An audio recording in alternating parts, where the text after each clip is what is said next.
আমাদের প্রিয় নবী হজরত মোহাম্মদ মুস্তাফা সাল্লাল্লাহু তাআলা আলাইহি ওয়াসাল্লাম নিজের হায়াতে জিন্দেগিতে 9টি রমজান অতিবাহিত করতে পেরেছিলেন, মানে 9টি রমজানকে পালন করতে পেরেছিলেন।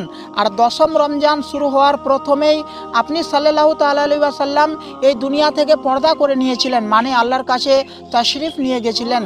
আর এমনিভাবে হুজুর সাল্লাল্লাহু তাআলা আলাইহি ওয়াসাল্লাম রোজা ফরজ হওয়া থেকে নিয়ে ইন্তেকাল পর্যন্ত 9টি রমজান অতিবাহিত করতে পেরেছিলেন। তো আজকের এই ভিডিওতে জানবো আমাদের বিশ্বনবী হজরত মোহাম্মদ মুস্তাফা সাল্লাল্লাহু তাআলা আলাইহি ওয়াসাল্লামের রোজা এবং ইফতার কেমন হতো, মানে রাসূল সাল্লাল্লাহু তাআলা আলাইহি ওয়াসাল্লাম ইফতার এবং সেহরিতে কি কি খাবার খেতেন, যা শুনে আপনার চোখে জল চলে আসবে।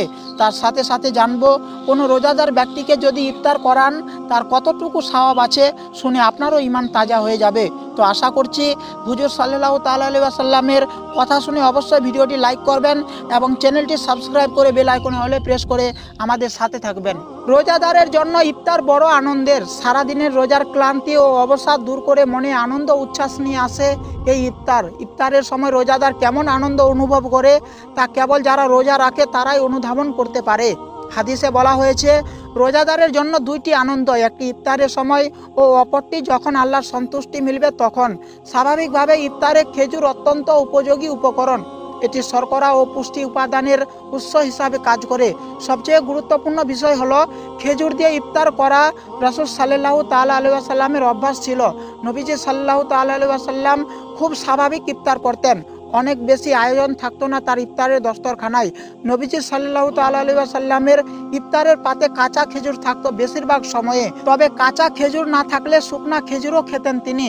সালমান ইবনে আমির রাদিয়াল্লাহু তাআলা আনহু বর্ণনা করেন রাসূলুল্লাহ সাল্লাল্লাহু তাআলা আলাইহি ওয়াসাল্লাম বলেন, তোমাদের কেউ রোজা রাখলে খেজুর দিয়ে যেন ইফতার করে, খেজুর না হলে পানি দিয়ে, নিশ্চয় পানি পবিত্র। আনাস বিন মালিক রাদিয়াল্লাহু তাআলা আনহু থেকে বর্ণিত আছে, তিনি বলেন নবী সাল্লাল্লাহু তাআলা আলাইহি ওয়াসাল্লাম নামাজের আগে কয়েকটি কাঁচা খেজুর খেয়ে ইফতার করতেন। যদি কাঁচা খেজুর না থাকতো তাহলে শুকনা খেজুর দিয়ে, যদি শুকনা খেজুরও না থাকতো তাহলে কয়েক ঢক পানি দিয়ে। সুনানে তিরমিজি রোজা অধ্যায় 632। তাড়াতাড়ি ইফতার করা মহানবী সাল্লাল্লাহু তাআলা আলাইহি ওয়াসাল্লামের সুন্নত।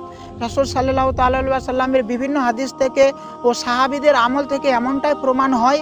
সাহাল ইবনে সাদ রাদিয়াল্লাহু তাআলা আনহু থেকে বর্ণিত আছে যে রাসূল সাল্লাল্লাহু তাআলা আলাইহি ওয়াসাল্লাম বলেন, যতদিন মানুষ অনতি বিলম্বে ইফতার করবে ততদিন তারা কল্যাণের মধ্যে থাকবে। সহিহ বুখারী হাদিস 1821, সহিহ মুসলিম হাদিস 1838। সুতরাং যতটুকু ইফতার করলে তাৎক্ষণিক ক্ষুধা নিবারণ হয় তা খেয়ে বা কয়েক লোকমা খাবার দানা গ্রহণ করে নামাজ পড়ে নেওয়া উত্তম। পরে নামাজ থেকে ফিরে এসে চাহিদা মতো আরও ইফতার নেওয়া যায়। খেজুর ছাড়াও তৎকালীন আরবে প্রচলিত অন্যান্য খাবারও খেতেন তিনি। আব্দুল্লাহ বিন আবি আউফ রাদিয়াল্লাহু তাআলা আনহু থেকে বর্ণিত, রোজায় আমরা রাসূল সাল্লাল্লাহু তাআলা আলাইহি ওয়াসাল্লামের সফর সঙ্গী ছিলাম। সূর্যাস্তের সময় তিনি একজনকে ডেকে বললেন, ছাতু ও পানি মিশিয়ে ইফতার পরিবেশন করো। মুসলিম হাদিস নাম্বার 1099। বিশ্বনবী মোহাম্মদ সাল্লাল্লাহু তাআলা আলাইহি ওয়াসাল্লামের ইফতার কত সাদাসিধে ছিল। খেজুর, ছাতু আর পানির ইফতার। সাদাসিধে এই ইফতারে রয়েছে তৃপ্তি, আছে অপরকে ইফতার করানোর সওয়াব।